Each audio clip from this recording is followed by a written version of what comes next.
नमस्कार, मी सर्वांचं स्वागत करतो हवामान अपडेट या आपल्या यूट्यूब चॅनलवरती. मी नेताजी जाधव आणि आपण पाहणार आहोत 21 जून रोजीचा संपूर्ण महाराष्ट्र राज्याचा हवामानाचा अंदाज. सर्वप्रथम मान्सूनबाबत अपडेट जर पाहिली तर मान्सूनने आजही कोणतीही प्रगती केली नाही. याच्यामध्ये पूर्व बाजू असेल आणि पश्चिम बाजूला. मात्र वातावरण आजपासून बदलायला सुरुवात झाली आहे. अरबी समुद्रामधून जे वारा असेल ते वारं उत्तरे जाऊन परत एकदा दक्षिण येईल. त्यामुळे मान्सूनचा प्रवास आता हा लवकरच सुरू होण्याची दाट शक्यता आहे. येणाऱ्या 2 ते 3 दिवसात मान्सूनचा प्रवास असेल ते सुरू होईल. त्याच्यानंतर संपूर्ण राज्यामध्येही मान्सून प्रगती करण्याची ही दाट शक्यता आहे. पश्चिम बाजू पहिल्यांदा पुढे सरकणार आहे. ते पश्चिम बाजू सरकल्यानंतर 26 किंवा 27 जून नंतर पूर्व बाजू असेल किंवा विदर्भाकडून पाऊस सरकण्याची ही दाट शक्यता आहे. सर्वप्रथम 1 जून ते 20 जूनपर्यंत म्हणजे पाठीमागच्या 20 दिवसापर्यंत राज्याचा पावसाचा प्रगती जर पाहिली सर्वात कमी पाऊस पाहायला मिळाला आहे. मॅपनुसार जर पाहिलं ज्या ठिकाणी तुम्हाला पिवळा कलर दिसतो याच्यामध्ये मुंबई, ठाणे, पालघर असेल,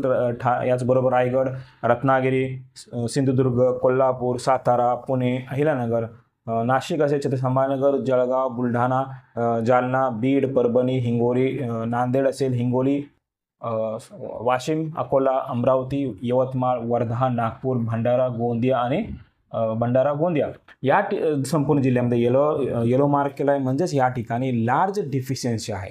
म्हणजे सर्वात कमी पाऊस आपल्याला त्या ठिकाणी पाहायला मिळाला आहे. याच्या व्यतिरिक्त सांगली, सोलापूर, धाराशिव, लातूर आणि चंद्रपूर या ठिकाणी डिफिशियन्सी पाहायला मिळते. जवळपास 20% ते जवळपास 58% कमी पाऊस त्या ठिकाणी पाहायला मिळाला आहे. याच्या व्यतिरिक्त 2 असे जिल्हे आहेत त्या 2 जिल्ह्यात 100% डिफिशियन्सी आहे. याच्यामध्ये धुळे असेल आणि नंदुरबार ह्या 2 जिल्ह्यामध्ये पाठीमागच्या 20 दिवसात कसल्याही प्रकारचा पाऊस त्या ठिकाणी पाहायला मिळाला नाही. मात्र लवकरच वातावरण बदलणार आहे. शेतकरी असेल याचबरोबर संपूर्ण देशवासी आतुरतेने वाट पाहतो की मान्सूनचा पाऊस कधी सुरू होणार आहे. याचबरोबर वाऱ्याची दिशा सिस्टम प्रणालीबद्दल आपण सर्वप्रथम जर पाहिलं उत्तर भारतामध्ये WD आहे. याचबरोबर अरबी समुद्रामधून जर पाहिलं अरबी समुद्रामधून सध्याच्याकडे जर पाहिलं तर राज्याचा दक्षिण भाग असेल या ठिकाणीच वारं पोचते. उत्तरेचं जे वारं आहे जर पाहिलं तर अफगाणिस्तान असेल, पाकिस्तान असेल, याचबरोबर ओमान, मस्कट या भागामधून जे वारं येते ते वारं गुजरात मार्गे राजस्थानपासून, मध्य प्रदेशपासून महाराष्ट्राच्या दक्षिण किंवा कर्नाटकच्या भागापर्यंत पोहोचत होतं. त्यामुळे या ठिकाणी आपल्याला पाऊस पाहायला मिळणार आहे, उष्णता पाहायला मिळेल. मात्र येणाऱ्या 2 ते 3 दिवसात हे वातावरण चेंज होतंय. म्हणजेच अरबी समुद्रामध्ये जे वारं आहे ते अरबी समुद्राचं वारं डायरेक्टली राज्यामध्ये येण्यास सुरुवात होणार. म्हणजे महाराष्ट्र असेल, याचबरोबर दीव दमण असेल आणि गुजरात मार्गे हे वारं देशामध्ये येईल. त्यावेळेला मान्सूनची चांगली प्रगती आपल्याला पाहायला मिळणार आहे. वातावरणामध्ये बदल लवकरच होण्याची दाट शक्यता आहे. मात्र 26 जून नंतरच संपूर्ण राज्यामध्ये पाऊस आपल्याला पाहायला मिळणार. आपण पाठीमागच्या 2 व्हिडिओमध्ये सांगितलं होतं की 23-24ला हलक्या मध्यम स्वरूपात पाऊस पाहायला मिळेल. तीही सांगली, कोल्हापूर असेल, याचबरोबर रत्नागिरी असेल, सिंधुदुर्ग असेल, तसेच साताराचा काही भाग असेल या ठिकाणी पाऊस पाहायला मिळणार आहे. 26 नंतर उर्वरित जे काही जिल्हे असतील त्या ठिकाणी पाऊस आपल्याला पाहायला मिळेल. याचबरोबर सध्याचे लेटेस्ट सॅटेलाइट इमेजनुसार जर पाहिलं तर आज रात्री राज्यातील बहुतांश भागामध्ये ढगाळ वातावरण पाहायला मिळत आहे. काही असे 1-2 ठिकाणी असतील त्याच ठिकाणी पाऊस आपल्याला पाहायला मिळतोय.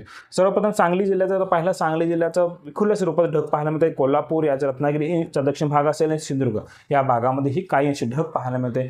पाऊस आहे तो फक्त तुरळक स्वरूपाचाच काही ठिकाणी पाऊस पाहायला मिळेल. याच्या व्यतिरिक्त साताराचा बहुतांश भाग असेल याच्यामध्ये मेढा असेल, याचबरोबर शिरवळ आणि वाई, महाबळेश्वर या ठिकाणी लाईटनिंग सहित काही ठिकाणी हलक्या स्वरूपात पाऊस आज पाहायला मिळेल. फलटण, दहिवडील हलक्या स्वरूपात पाऊस पाहायला मिळण्याची शक्यता आहे. याचबरोबर पुण्याचा दक्षिण भाग असेल, भोर असेल, पुणे शहर असेल या ठिकाणी ढगाळ वातावरण पाहायला मिळतं आहे. सासवड असेल, याचबरोबर इंदापूर या भागामध्येही आपल्याला ढगाळ वातावरण तुरळक काही ठिकाणी पाऊस पाहायला मिळण्याची दाट शक्यता आहे. संपूर्ण सार्वत्रिक स्वरूपाचा पाऊस आपल्याला पाहायला मिळणार नाही. याचबरोबर अहिल्यानगरचं पाहिलं अहिल्यानगरचा उत्तर भाग असेल, याचबरोबर नाशिकचा पश्चिम भाग असेल या ठिकाणी ढगांची स्थिती पाहायला मिळते. या ठिकाणी लाईटनिंग थंडरस्टॉर्म सहित काही ठिकाणी पावसाच्या ॲक्टिव्हिटीमध्ये वाढ होत असलेली पाहायला मिळत आहे. याच्या व्यतिरिक्त छत्रपती संभाजीनगरचा उत्तर संपूर्ण भाग, जालना आणि जळगावचा दक्षिण भाग असेल या भागामध्येही ढग पाहायला मिळतात. मात्र या ठिकाणीही हलक्या स्वरूपात पाऊस पाहायला मिळतोय. लाईटनिंग थंडरस्टॉर्म त्या ठिकाणी पाहायला मिळण्याची दाट शक्यता. याच्याबरोबर सोलापूर असेल, धाराशिव, बीड असेल, हिंगोली, परभणी, याचबरोबर लातूर असेल, नांदेड असेल, यवतमाळ, संपूर्ण विदर्भ या भागामध्ये जे तुम्हाला ढग दिसत आहेत हे ढग विखुरल्या स्वरूपामध्ये ढग आहेत. या ढगामधून पावसाची शक्यता फार कमी आहे. याचबरोबर येणाऱ्या 24 तासाचा जर विचार जर केला तर येणाऱ्या 24 तासामध्ये मात्र विदर्भाचा बहुतांश संपूर्ण जिल्हे असतील या भागामध्ये हीट वेव्ह राहण्याची दाट शक्यता आहे. ऑरेंज अलर्ट IMDने जारी करण्यात आलेला आहे. म्हणजेच विदर्भामध्ये पावसाची शक्यता फार कमी आहे.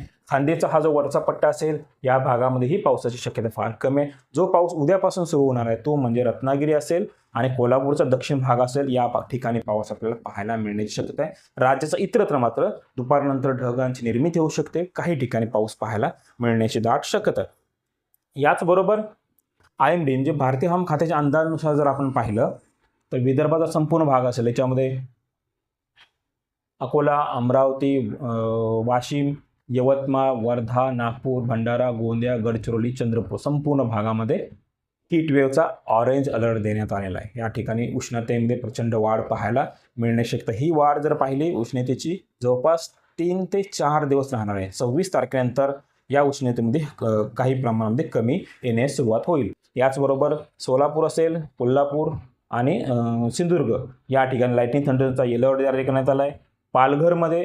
रायगडमध्येही हीट वेव्हचा अलर्ट आहे. 1 दिवसाचंच हीट वेव्ह त्या ठिकाणी पाहायला मिळेल. उद्यापासून त्या ठिकाणी वातावरण क्लिअर होईल, ढगाळ वातावरण त्या ठिकाणी पाहायला मिळणार आहे. याचबरोबर सांगली, रत्नागिरी असेल, सातारा, पुणे, ठाणे, पालघर, मुंबई, धाराशिव, लातूर आणि नांदेड या ठिकाणी काही एक दुसऱ्या स्वरूपात विखुरलेल्या स्वरूपामध्ये लाइटनिंग थंडरसहित हलक्या स्वरूपाचा पाऊस पाहायला मिळण्याची दाट शक्यता. याचबरोबर मान्सून जसं पुढे सरकत जाईल तसं रायगड असेल, याचबरोबर मुंबई, ठाणे, पालघर या भागामध्येही आपल्याला पाऊस पाहायला मिळण्याची दाट शक्यता. तर हे होतं येणाऱ्या 24 तासात राज्याचं हवामान अपडेट. जर आता आपण हवामान अपडेट या YouTube चॅनल सबस्क्राईब जर केलं नसेल तर कृपया सबस्क्राईब करा, बेल आयकॉन करा,